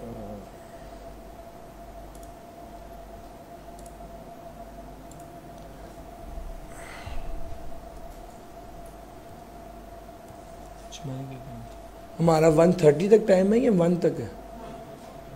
1 तक है, 15 मिनट तक दीजिए। अच्छा sir ji, foreign source salary, foreign source salary, पहली मैंने बात की। अगर कोई बंदा पाकिस्तान से बाहर गया और फिर बाहर ही रह गया, अगर बंदा पाकिस्तान से बाहर गया और फिर बाहर ही रह गया, तो उसकी फॉरेन सोर्स सैलरी एग्जेम्प्ट होगी। अगर कोई बंदा पाकिस्तान में रहते हुए कनाडा में ऑनलाइन जॉब करके पैसे कमा रहा है, तो उसकी सैलरी पे टैक्स लगेगा। अगर उसकी सैलरी कनाडा से आ रही है और कनाडा में टैक्स लग रहा है और वहां की कनाडा के एफबीआर को जमा करवाया जा रहा है टैक्स, तो टैक्स नहीं लगेगा। पाकिस्तान में फॉरेन सोर्स सैलरी पे टैक्स नहीं लगेगा अगर वो बंदा उसका एम्प्लॉयर उसको टैक्स काट के सैलरी देता है और उस मुल्क की रेवेन्यू अथॉरिटी को जमा कराता है। सर ये फॉरेन सोर्स सैलरी होगी। और आखिर में आ गए employ share scheme. Employ share scheme जो है उसके हवाले से जो बात है वो ये है, अगर एम्प्लॉयर एम्प्लॉय को शेयर्स दे दे तो वो एम्प्लॉय शेयर स्कीम है। अपनी कंपनी के एसोसिएट के या खुद दे दे या ट्रस्टी के जरिए दे दे, ये एम्प्लॉय शेयर स्कीम होती है। कॉन्सेप्चुअली बहुत इंपॉर्टेंट है, इसको ज़रा समझिएगा। मेरी दुआ है कि ये स्क्रीन पे पूरा आ जाए। लो सर, केस 7 केसेस हैं, इससे बाहर कुछ नहीं है। ज़रा ध्यान से एक एक केस समझ लो। केस नंबर 1, अगर एम्प्लॉयर एम्प्लॉय को शेयर्स दे देता है, फ्री में देगा तो जो शेयर की फेयर मार्केट वैल्यू होगी उसके बराबर फायदा उसने अपने एम्प्लॉय को दिया और उसकी इनकम में शामिल होकर टैक्स होगा। अगर 10 रुपए का शेयर 1 रुपए का दे रहा है तो कितने का फायदा दिया है? 9 रुपए का फायदा दिया है। 9 रुपए का फायदा दिया है सर, वो उसकी इनकम में शामिल होकर टैक्स होगा under the head salary. Sir ji case number 1। Case number 2, employer ने एम्प्लॉय को शेयर नहीं दिया बल्कि ऑप्शन दी है।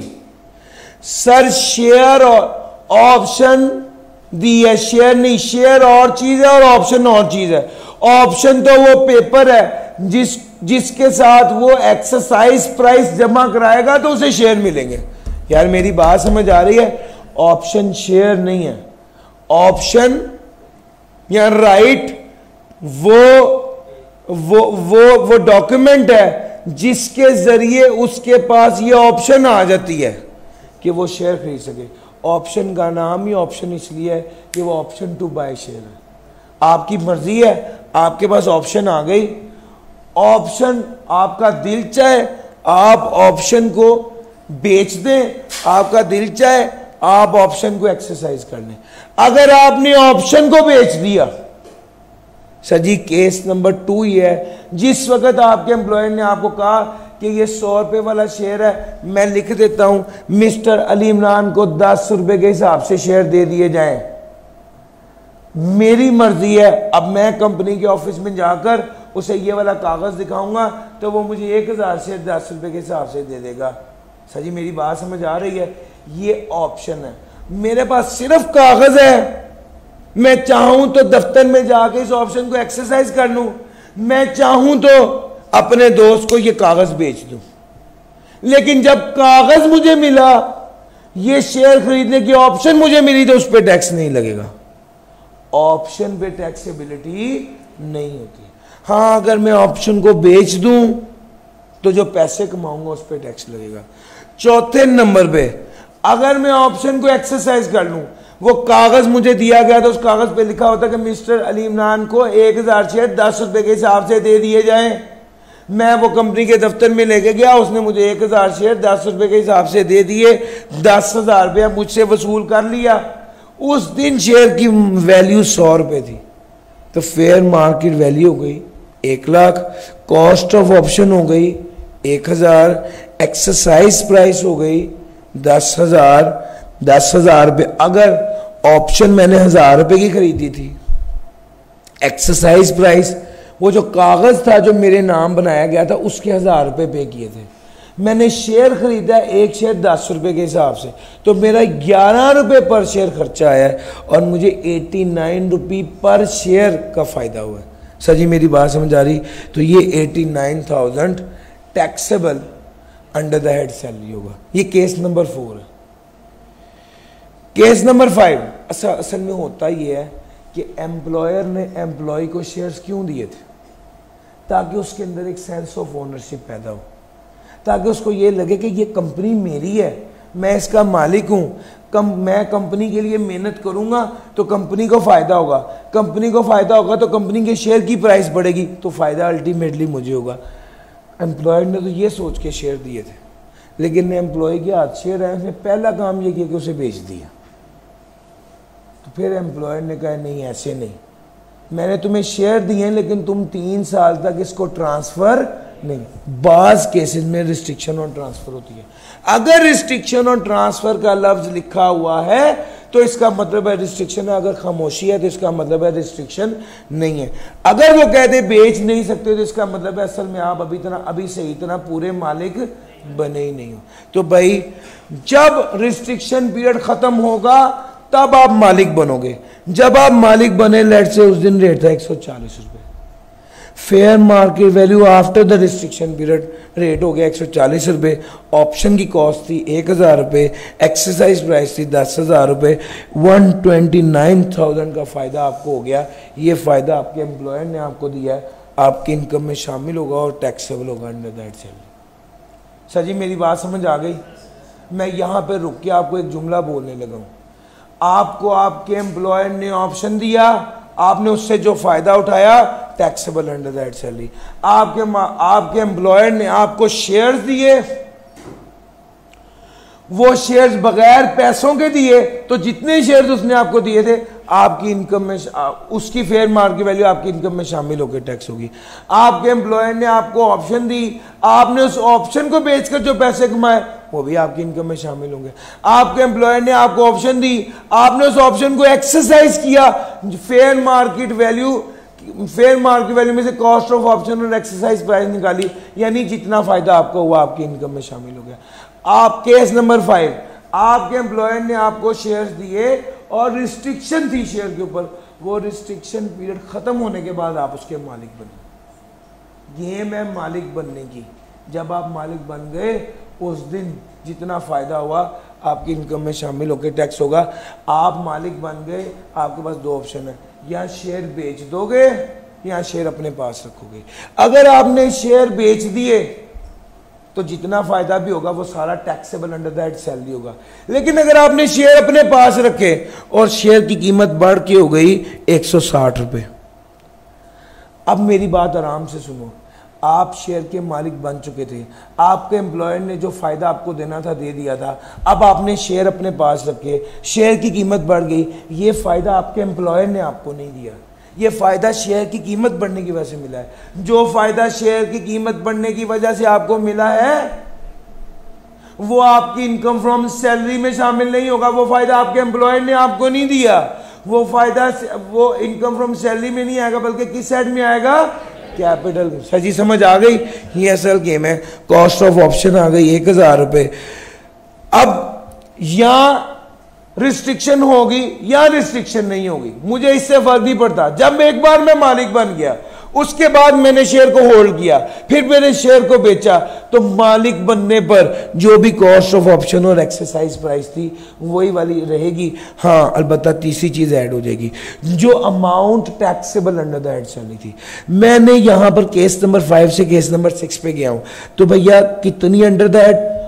याद रखना, एम्प्लॉय शेयर स्कीम में बंदा जब मालिक बनता है तो कुछ ना कुछ अंडर द हेड सैलरी जरूर टैक्स होगा। तो जब आप मालिक बन गए तो टैक्सेबल अंडर दैट सैलरी हो गया। मालिक बनने के बाद शेयर की कीमत बढ़ने की वजह से जो फायदा हुआ वो अंडर दैट कैपिटल गेन आएगा, यही बताया ना। तो जब आप मालिक बने उस वक्त जितना फायदा अंडर दैट सैलरी आया वो तो already under the head salary tax हो चुका हुआ है, वो कैपिटल गेन में तो दोबारा टैक्स नहीं होना चाहिए। इसीलिए जितना फायदा अंडर द हेड सैलरी है वो लेस कर दूंगा, और इसके नीचे आ गया 20,000। स्क्रीन पे सामने नहीं हो रहा, यहां पर तो हो रहा है। ये 20,000 रुपए का फायदा असल में शेयर्स को रखने की वजह से मुझे मिला है, और ये मेरी इनकम में शामिल होगा और टैक्सेबल होगा under that capital gain. Sir ji clear हुआ? यस और नो? अच्छा जी, ये 6 केसेस हो गए हैं। 99% इसमें से सवाल आता है, न्यूमेरिकल्स में भी और बाकी एरियाज में भी। अब एक 7वां केस भी है, ये थोड़ा अनयूजुअल है। रिस्ट्रिक्शन पीरियड के दौरान बेच दिया, अच्छा रिस्ट्रिक्शन लगाई ट्रांसफर पे थी तो फिर कैसे बेचा?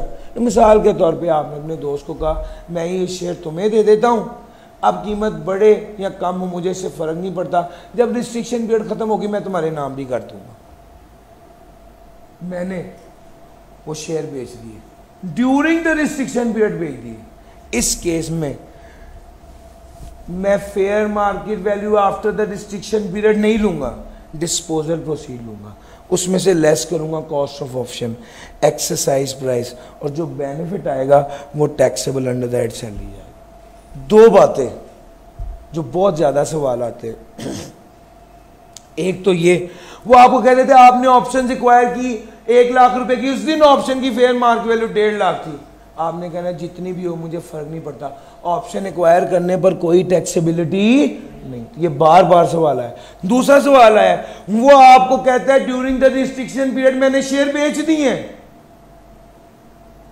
अब fair market value after the restriction period जो भी हो उससे क्या फर्क पड़ता है? उससे कोई फर्क। ड्यूरिंग द रिस्ट्रिक्शन पीरियड मैंने शेयर बेच दिए हैं, मैंने शेयर बेच दिए, अब रिस्ट्रिक्शन खत्म होने पे वो जानबूझ के आपको fair market value after the restriction period देगा कि आप ये गलती करें, आपने नहीं करने, शेयर बेच दिए, बस बहस खत्म हो गई। अब इस केस में शेयर बिक गए हैं तो जो भी इसके बाद फेयर मार्केट वैल्यू होगी वो आप कंसिडर नहीं करेंगे। और याद रखना अभी तो रिस्ट्रिक्शन पीरियड खत्म होती और उस पर फेयर मार्केट वैल्यू का डिफरेंस निकलता तो वो टैक्सेबल अंडर दैट सैलरी होना था। आपने रिस्ट्रिक्शन पीरियड के दौरान ही बेच दिया है, ये भी taxable under the head salary होगा। कैपिटल गेन की एक निशानी और भी है, कैपिटल गेन सिर्फ वहां पर आता है जहां पर पहले already tax under the head salary हो गया हो। इसीलिए फॉर्मेट में देखो कैपिटल गेन में already taxable under the head salary है। सर जी गौर कर रहे हो? क्या एम्प्लॉय शेयर स्कीम में कैपिटल गेन हमेशा तब आता है जब पहले कुछ ना कुछ taxable under the head salary हो गया हो। सर जी कोशिश की, ये पास पेपर क्वेश्चन नंबर 6 है, मैंने सोचा हुआ था कि ये अगर टाइम बचा तो मैं आपको करवा दूंगा, ऑल दो टाइम हमारे पास पूरा हो गया, बल्कि 10-15 मिनट 12 मिनट ऊपर ही हो गए समहाउ। आज की हमारी डिस्कशन यहाँ पे ख़त्म होती है। एक चीज़ मैंने आपको आज नहीं कराई, टैक्स बॉन्ड बाय एम्प्लॉयर, वो एक अलहदा से एरिया है और वो उस पर मुझे पता कि मेरे 30-35 मिनट एक एरिया पर लग जाएंगे, उसकी मैं आपको वीडियो शेयर कर दूंगा। व्हाट्सएप ग्रुप जो है उसका लिंक डिस्क्रिप्शन में दे दिया गया है, वो उसको ज्वाइन करें, उसके अंदर इंशाल्लाह विद इन 2-3 आवर्स मैं टैक्स बॉन्ड बाय एम्प्लॉयर की वीडियो शेयर कर दूंगा, वो वहाँ से देख लीजिए। बाकी सारा मैंने कवर कर दिया है इस चैप्टर में जो जो था। एक एडवाइस ये है कि ये क्वेश्चन नंबर 6 ज़रूर कर लीजिएगा, मैं कोशिश में बल्कि इसकी भी वीडियो आपके साथ वहाँ पे शेयर करा देता हूँ। आज के लिए इतना ही था। सेशन डे 1 सेशन 2 यहाँ पर ख़त्म करते हैं। Thank you ji.